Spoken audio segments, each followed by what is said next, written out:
Nous allons parler de l'effet miroir. Alors effectivement, c'est un sujet qu'on voit beaucoup dans le développement personnel, avec des phrases telles que ce qui me dérange chez l'autre, c'est ce qui me dérange en moi, etc. Enfin, des choses effectivement qui sont très égocentrées en fait. C'est-à-dire que chaque fois je me mets en position de référence de moi et le monde. Et comme si que le monde était un miroir qui, d'une certaine manière, un miroir figé et qui m'envoyait des images, qui m'envoyait des points de vue sur moi, etc. Je pense que d'abord, il faut comprendre, ou tout au moins voir qu'est-ce que c'est que ce miroir. Quand on parle de miroir, on parle de quoi en fait? Parce qu'un miroir physique, on le comprend, on se voit dedans. Ce que l'on voit dedans, c'est une image de nous, c'est un reflet, mais ce n'est pas forcément qui nous sommes. Le miroir, réellement, c'est la vie. C'est-à-dire que ce miroir, c'est un miroir de conscience qui possède toutes les potentialités. Il sert à la fois au fait qu'on puisse exister en tant qu'être, et il sert ensuite, grâce à l'espace et le temps, que nos créations puissent se mettre en œuvre. On peut prendre par exemple, pour éclairer ce que je suis en train de dire, un peintre. Ça va donner bien la notion de l'effet miroir. Un peintre, il a d'abord cette énergie de création. Il y a quelque chose en lui qu'il a envie d'exprimer à l'extérieur.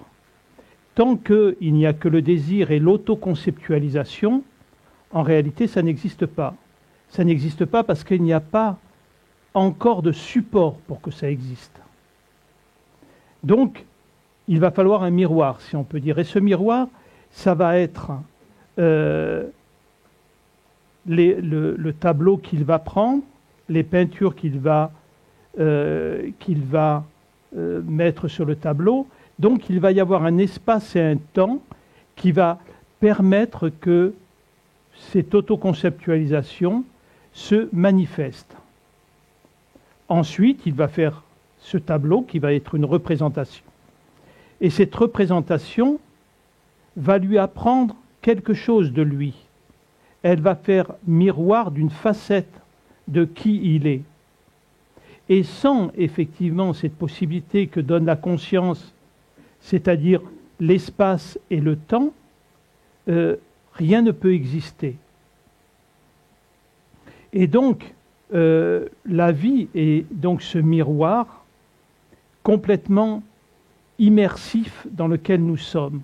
C'est-à-dire que tout ce que l'on va percevoir va, dans un premier temps, comme l'explique très bien effectivement en psychologie, être interprétatif, c'est-à-dire nous allons juger, analyser tout ce qui se passe à l'extérieur de nous à partir de nos conditionnements, à partir de nos croyances, à partir de nos valeurs, à partir de notre génétique, ce qui veut dire que tout ce que la vie va nous renvoyer va venir me montrer à quoi je donne du pouvoir, quelles sont mes croyances, quels sont mes jugements. Sans cela, je ne peux pas me définir déjà. Donc la vie, avant tout, c'est ce champ d'expérimentation où la conscience va nous permettre de faire exister tous les schémas qui nous constituent. Je vais le voir en grandeur nature. Tout le monde est clair par rapport à ça? Donc c'est ça. Donc dans ce cas-là, je n'ai même pas besoin de quiconque pour répondre à ce que tu disais. Je n'ai pas besoin, dans cette partie de l'effet miroir, de quoi que ce soit. Quand je suis seul chez moi, la manière dont je vis, la manière dont je me nourris, les choses que je fais ou que je ne fais pas, vont vraiment m'apprendre qui je suis. Malheureusement, au lieu de regarder d'une manière neutre ce que me renvoie cette partie de la vie, très souvent, le mental le récupère, ne l'accepte pas et veut absolument changer ça. Donc, au lieu d'être un lieu qui va me permettre de me connaître, de connaître à quoi je donne du pouvoir, je vais être dans l'opposition et la fermeture et avec une volonté de changer. Et juste, il faut bien comprendre, quand je veux changer de personnage, j'essaie de trouver un personnage qui est encore plus adapté à la matière. Ce qui veut dire que le personnage que je vais essayer de créer pour être aimé, apprécié, avoir l'estime des autres, va être encore plus ancré dans la matière et va m'éloigner encore plus, en réalité, de ce que je suis, en me faisant croire à qui je suis. Il faut véritablement comprendre cette réalité, ce côté extraordinaire que la source, à travers la conscience universelle, permet de pouvoir venir expérimenter d'une manière concrète toutes les croyances, tous les jugements que l'on a sur nous. On ne vient pas, je le répète, pour les transformer en réalité, contrairement à, malheureusement, ce que tous les enseignements nous proposent. Parce que tout ce modèle qui est construit, qui est manifesté, il a été construit, ce miroir, à partir de quoi? Non pas par la volonté divine, mais il a été construit à partir des croyances de l'homme. C'est-à-dire le miroir dans lequel je me regarde, qui devrait être ce miroir qui me permet de me connaître pour progressivement me reconnaître dans ma divinité, c'est un miroir qui a été construit à partir des croyances de l'homme. Et notamment, une des croyances les plus terribles, c'est la morale. Avec cette notion du bien et du mal. De si on est égoïste, on est une mauvaise personne. Si on est généreux, on est une bonne personne. Si on est aimant, on est une bonne personne. Si on n'est pas aimant, on est une mauvaise personne. C'est-à-dire que toutes ces valeurs qui ne sont issues en fait que d'un moyen d'emprisonner l'homme dans des croyances, ça finit par effectivement renvoyer un miroir déformant. C'est-à-dire que ce que je vois en moi n'est pas conforme à ce que le miroir me montre de ce que je devrais être comme personnage référent. Et on va combattre, non pas pour dire « je ne suis pas ça, mais je vais aimer ce que je suis parce que je suis dans la vie pour que la vie me montre ce que je ne suis pas et pouvoir révéler ce que je suis par essence ». Et je prends le chemin de cette comparaison avec ce qu'on attend de nous. Parce que si effectivement je ne suis pas conforme à cette image, bien évidemment, on ne va pas m'aimer, on ne va pas me reconnaître, on va me rejeter, et toutes les blessures commencent à s'enclencher. Donc, à partir de cette réalité, de ce miroir qui est le monde,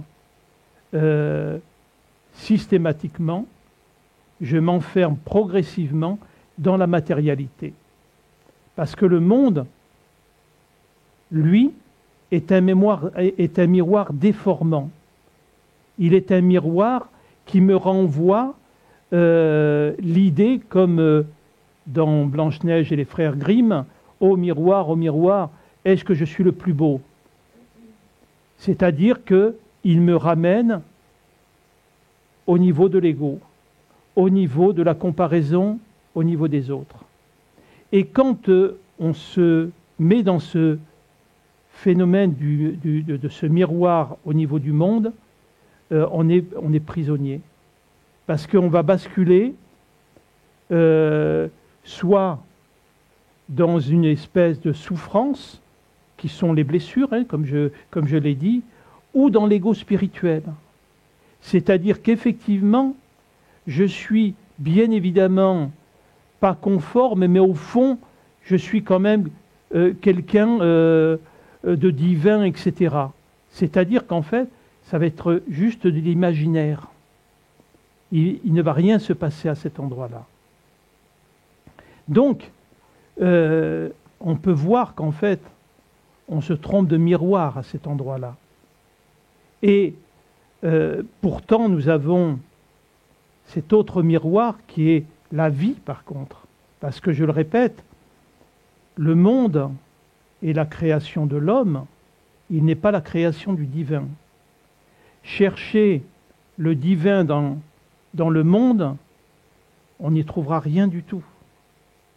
Le monde est constitué uniquement par la projection de la déviance de l'homme à partir de son ego et de son égocentrisme et de toutes ces valeurs de séparation. Dans le monde, on va fonctionner toujours sur deux énergies d'une manière très basique: attraction, rejet.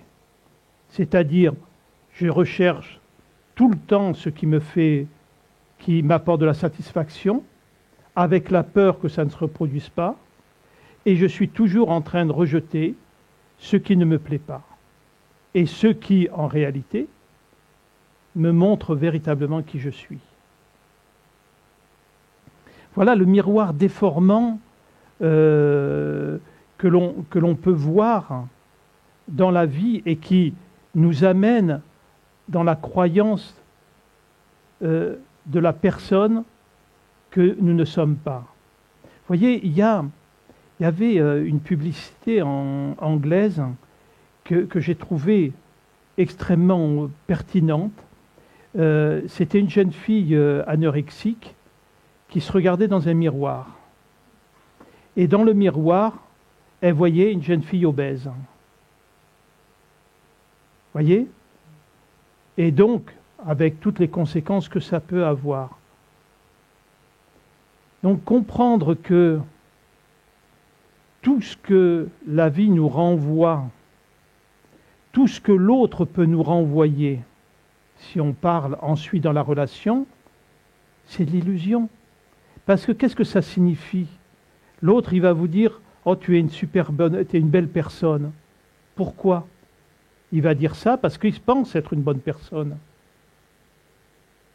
C'est-à-dire qu'en fait, on ne voit pas l'autre. On voit quoi? On voit un aspect physique. On voit quelques comportements, quelques attitudes. Mais qu'est-ce qu'on connaît des parties sombres de l'autre?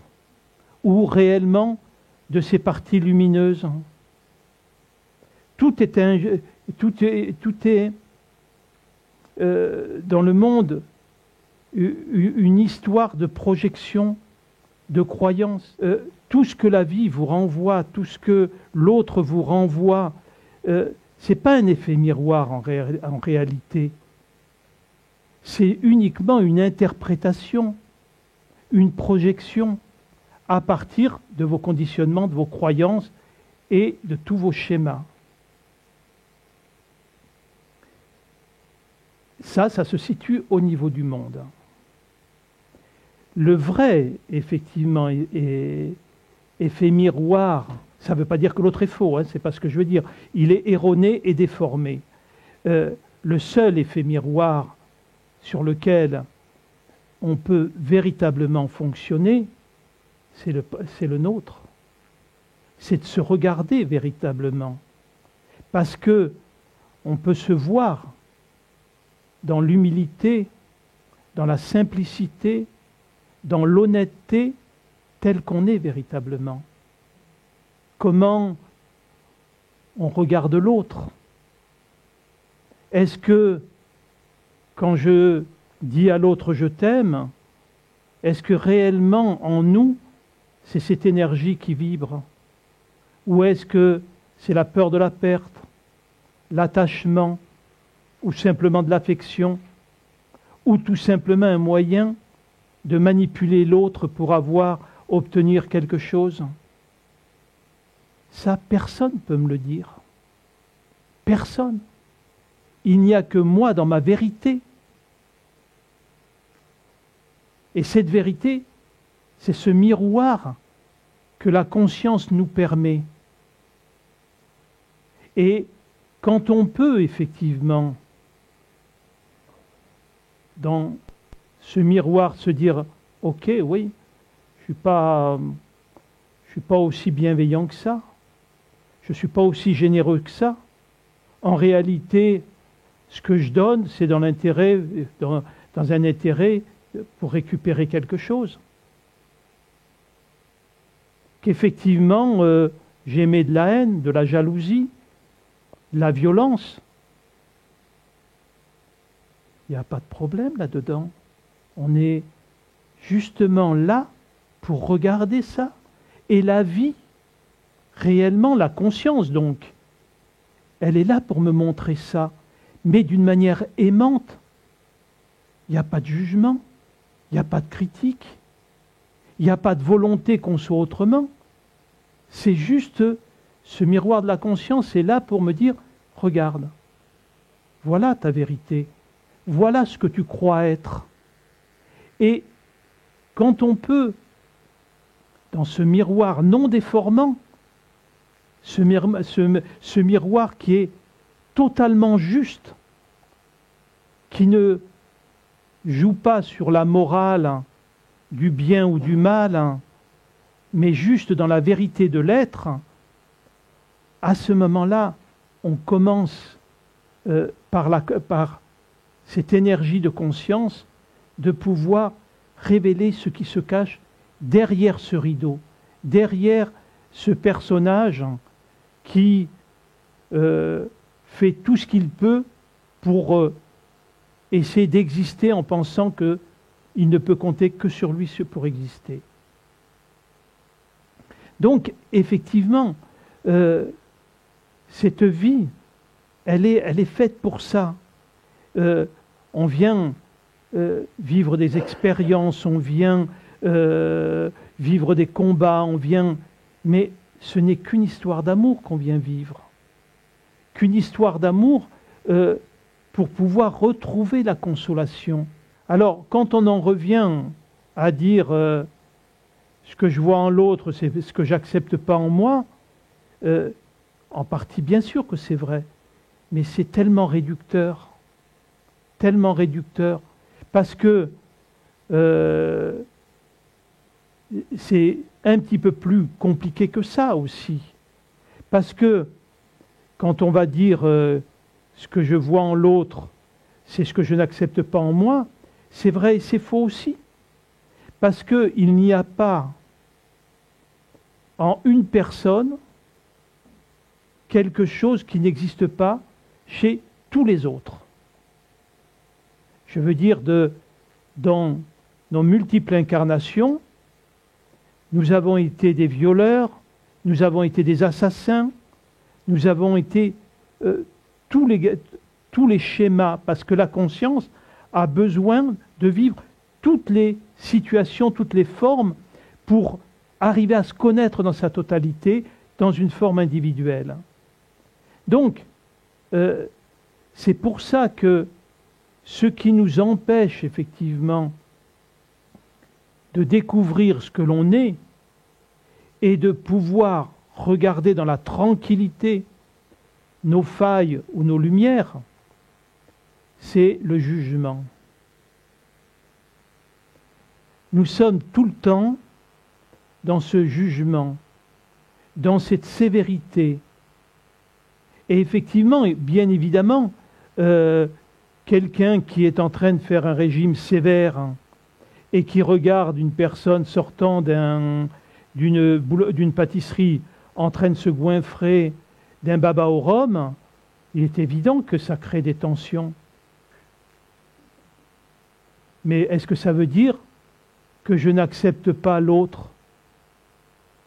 Ça veut dire que je n'accepte tout simplement pas la restriction et ce que je me fais vivre. Quand on voit quelqu'un qui se donne le droit de faire plein de choses, il y a de la colère par rapport à cette personne parce que je ne m'autorise pas à le vivre. Donc il y a aussi tous ces schémas qui sont là. Mais tous ces schémas-là, qu'est-ce qu'ils font? Ils nous rappellent qui nous sommes. Et l'autre nous permet effectivement de valider ça, de pouvoir effectivement voir en réalité qu'est-ce que je renvoie dans la vie. Est-ce que je renvoie de l'amour ou je renvoie une personnalité qui se démène pour essayer d'exister? Si réellement je suis dans cette ouverture en première main, comme je disais tout à l'heure, c'est-à-dire je vis ce que je suis sans m'enfermer dans des croyances, dans de la morale, dans ce que je devrais être, dans ce que je ne devrais pas être, mais juste dans cette authenticité-là. Prenons un exemple. Vous êtes invité chez des amis, chez des personnes comme ça. Vous arrivez et il y a une ambiance minable, négative. Vous avez deux possibilités. Il y a le fait que vous allez vous adapter à cette énergie, vous allez vous réduire et vous allez partir assez rapidement en vous disant « Oh, quelle ambiance de merde !» sans rendre compte que vous y avez participé et que vous l'avez alimenté. Voyez? Parce que le problème, c'est que le jeu personnel, il se vit en victime. Le problème, c'est toujours à l'extérieur. Et d'ailleurs, effectivement, si je suis seul chez moi, j'ai peu de chance d'avoir une problématique avec quelqu'un. Mais la problématique, elle va venir m'apprendre quelque chose. Le repli sur moi va pas pouvoir valider un petit peu l'être universel que je suis.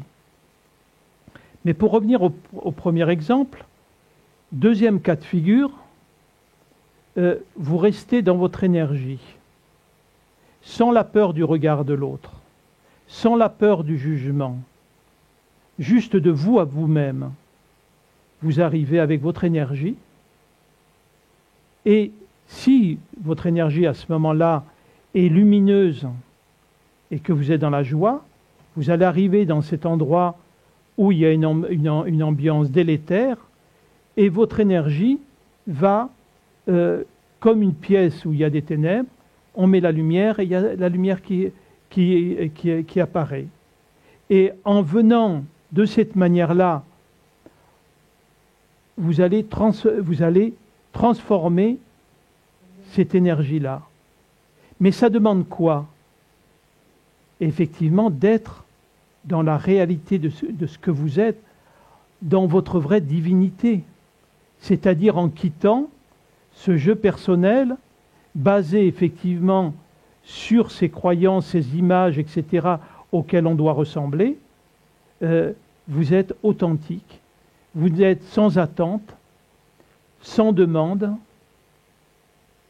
Et comme il n'y a pas d'attente, il n'y a pas de demande, le regard de l'autre n'est pas douloureux.